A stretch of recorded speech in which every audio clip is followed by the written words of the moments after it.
symbols, and narratives for activating emergencies. I would like to say before that I'm the design leader of the guemil Icons for Emergencies project. So I'm talking about this in between emojis. I'm stopping emojis. I'm talking about icons for emergencies.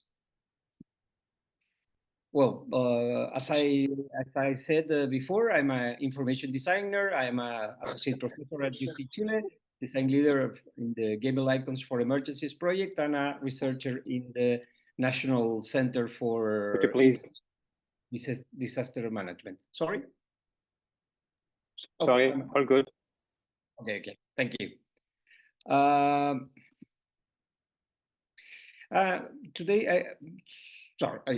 Today I'm talking about emergency as a complex experience. In two words, is a disruption of normality. You're living outside of what are you planning, what are you expecting to have, and one big issue of this altered normality is that brings uncertainty. So with these uncertain things, probably one of the most big needs that you will have will be information.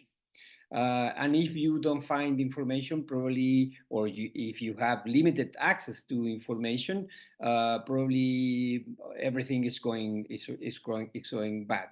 So in this case, we started with this project 7 years ago in order to condense some of the information, visual information, into these visual elements, symbols, icons. Following some examples, we took also some early developments about signage or from different visual systems.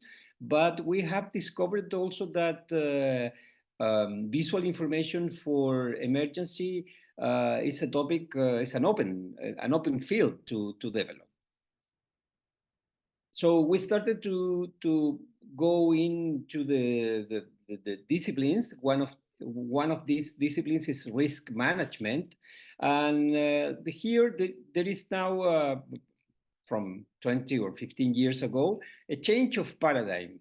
Is changing from the response, awaiting for something happening and reacting to that, and going before this event occurs. So if you put your focus into the before moment, probably risk management makes sense.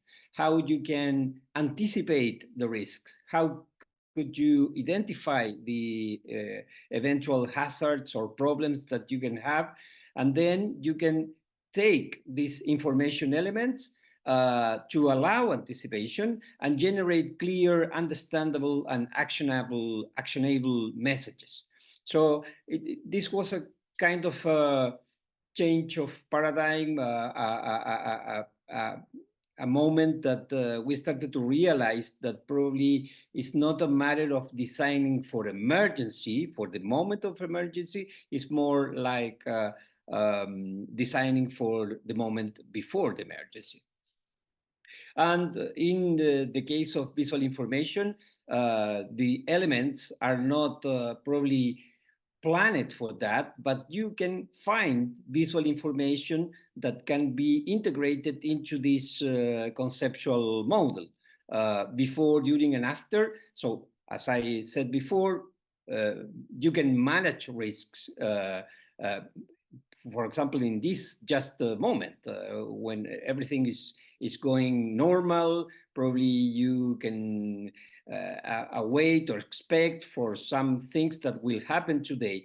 But when an event starts, everything changes. So you change your mind, you change your context, and reaction becomes everything.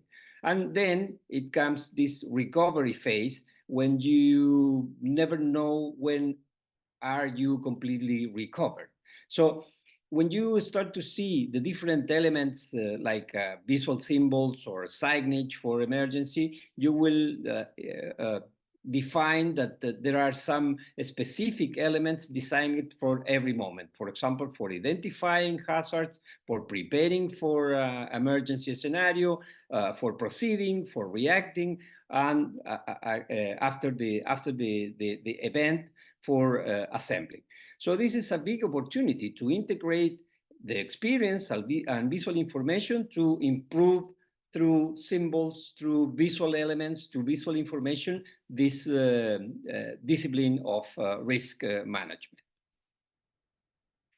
And we started to check, for example, yesterday was mentioned this project Hablamos Juntos. This is a set of symbols oriented to health management into the Latino community, but I think migrant community in the US. And it's a very good case. I mentioned yesterday that this is a very good case of how you can not just design, propose a visual language, also how could you test that, how could you evaluate that, and then improve the design.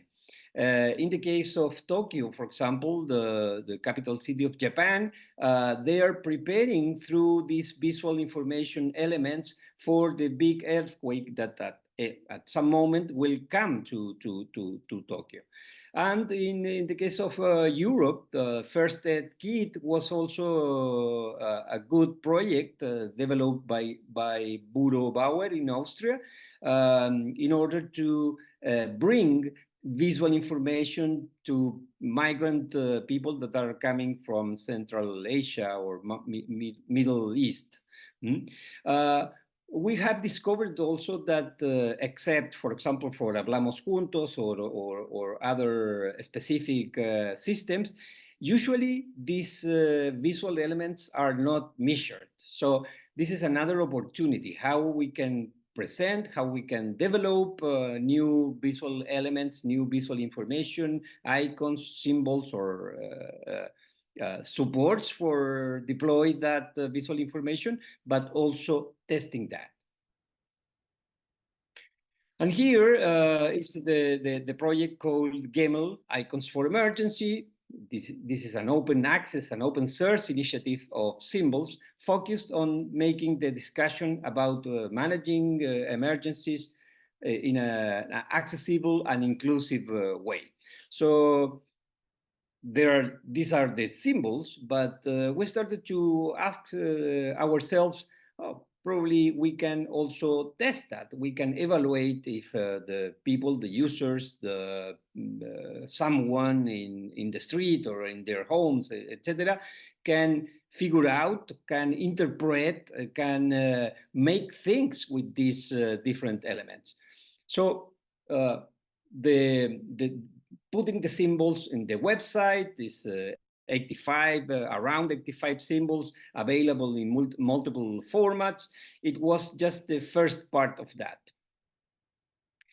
We also started to involve with different communities. We started to check, for example, among our students in the School of Design, but also with the people that are working with us in CIGIDEN, in the Disaster Research Management Center here, that these elements are very common. The emergency symbols are also ubiquitous, are present around you or everyone, but usually you don't know what they mean, what are the meaning of that element.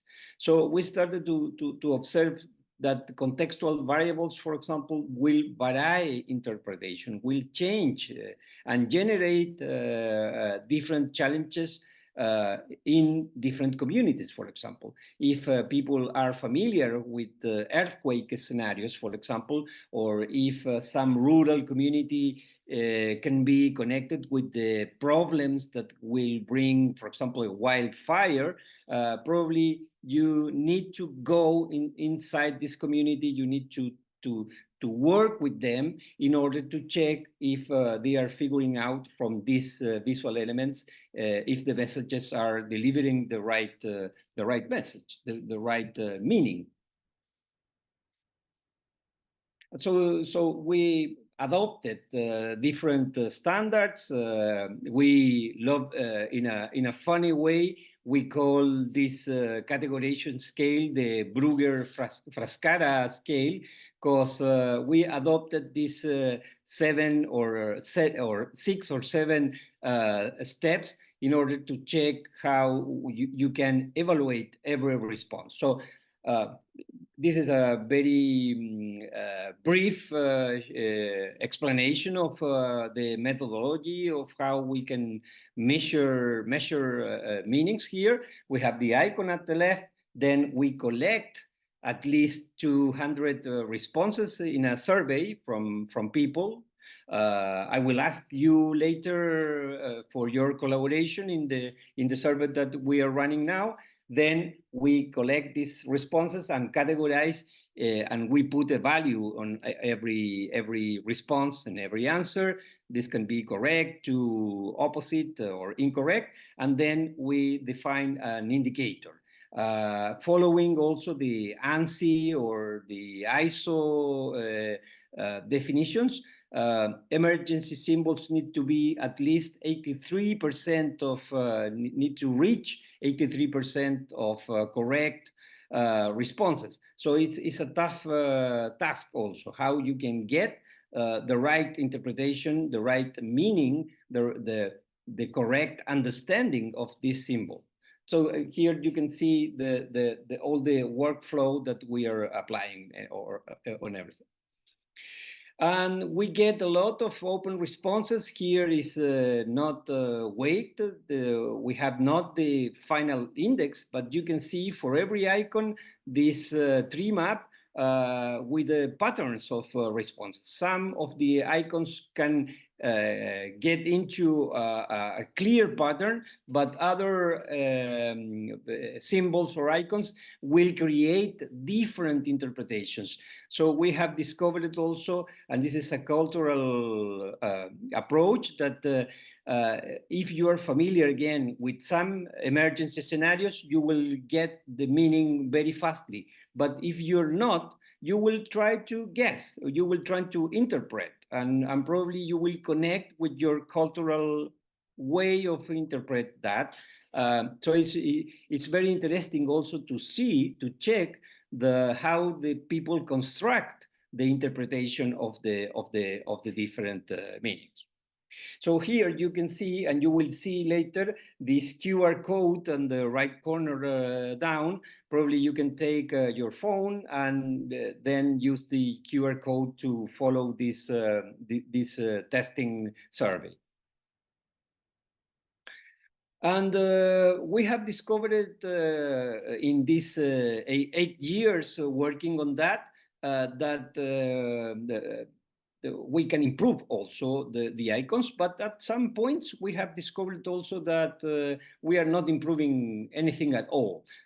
Sometimes we repeat the test, or we are going to another community, to another group, collecting 200 responses, and we have discovered that for that people specifically are not making or creating any right interpretation. So they guess.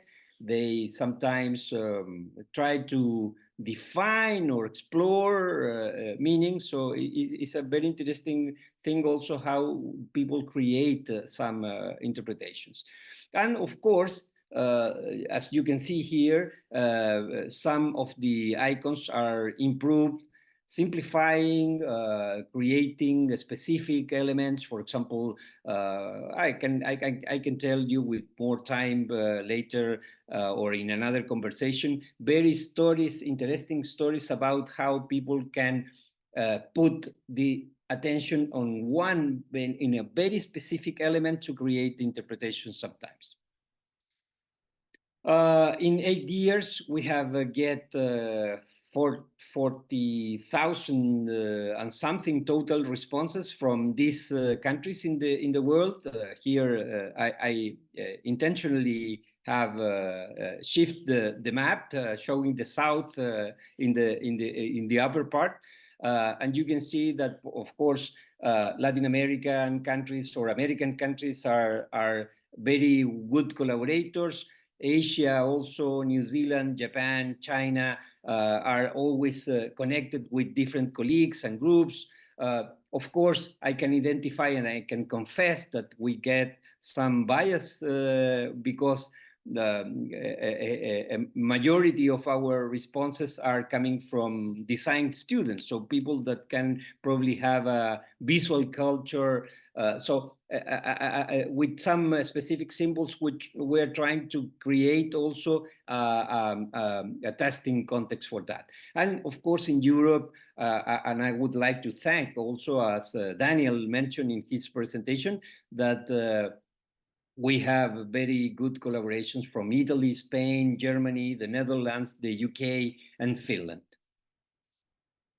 Again, if you want to take the test and help us, I can later also share the link to follow that. But we are now trying to test or testing the FIRE the set of icons that we are currently developing. I have prepared the second part just to tell you about the new development that we are now, this is an experimental work that we are doing now, integrating visual components in order to engage participants into sequential information. First of all,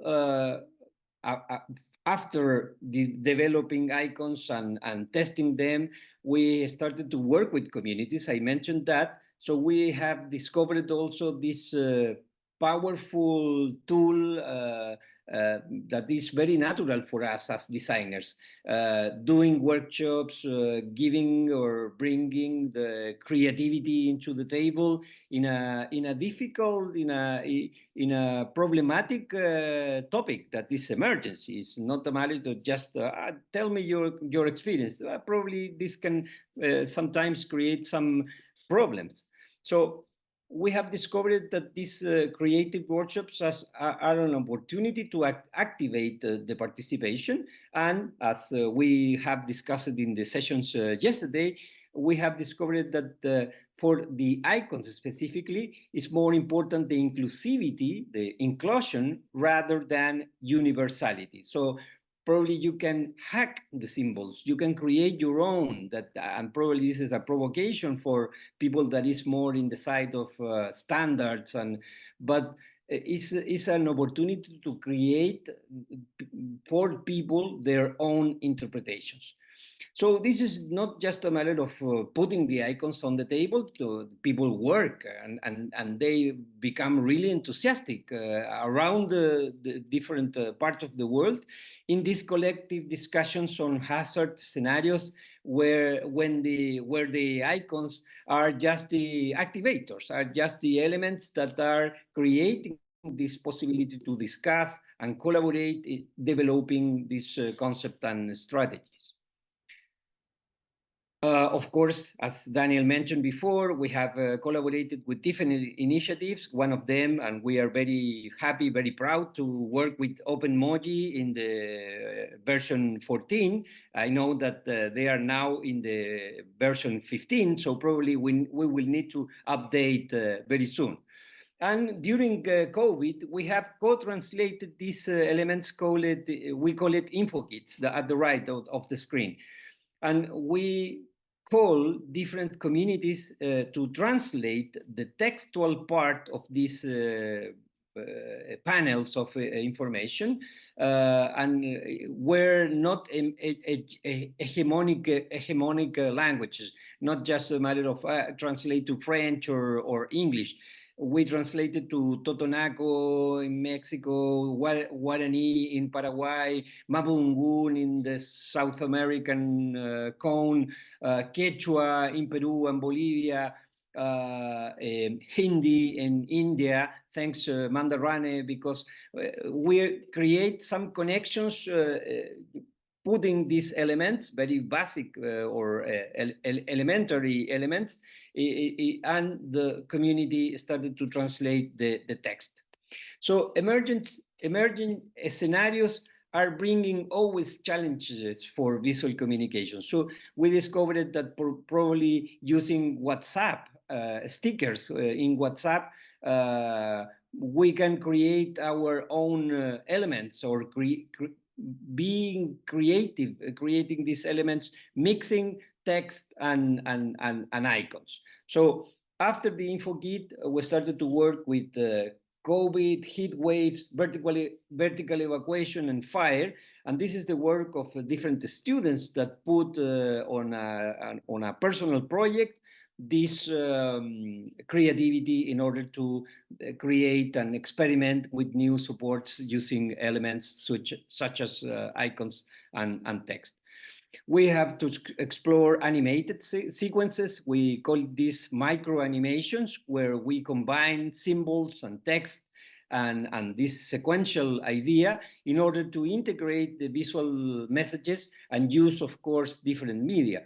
At the right of the screen, you can see this gradual dynamic signage for sea tides, for example, working with a group of scientists here in the University of Valparaíso, here in Chile, in order to create this kind of public instrument to measure the severity of the sea tide. So we discovered it, and I like very much to call it that, icons doing things. Icons not just showing an action or an instruction. Icons can also bring a specific, but also be connected among them in order to create sequential scenarios. For example, here in wildfires, we are currently developing a set of graphic elements for these elements that you can bring into printed paper, but also into your mobile phones or screens and everything. So I'm just finishing now. With information activators, we are displaying emergency scenario on a graphic sequence. We are taking some elements from comic books, but also from graphic narratives, and using these elements like the horizontal line dividing in scenes that you can then use different elements. You can create this narrative arc or a narrative curve where the actions, the context, the steps as a sequence can bring you all this information using icons, symbols, text, and of course colors and different elements. So in this case, this is a diagram just to explain we have to explain ourselves how we are doing, how we can create this support for icons doing different things. So in this case, we discovered, or we are now working in different scenarios, like, for example, tsunami evacuation, the heat waves, or vertical evacuation, in order to deploy some storytelling or instructional design using icons to show what will happen or how you can be prepared for that specific scenario. So just to close, 3 closing remarks. The experience of emergency can be optimized by delivering timely and clear information. Icons, of course, can help to that, but it's fundamental design for anticipation. Designing to anticipate the scenario. So putting these information elements into the before moment. Beyond creating and validating icons, that is the obvious part of this project, guemil now is evolving as an adaptive visual system that activates preparedness and prevention. That is our goal now, how we can use this element, this system, in order to create this sense of preparedness and prevention. One challenge is integrating the symbols and sequences to present inclusive messages transferable for everyone into action. This is the main goal now, how we can create this right interpretation, making useful tools for everyone. So before finishing, please help us to keep this work, to improve this work. We have a lot of improvements to do. So Many thanks for your attention now. Happy to again to share with everyone here in Symbol 24. So thank you.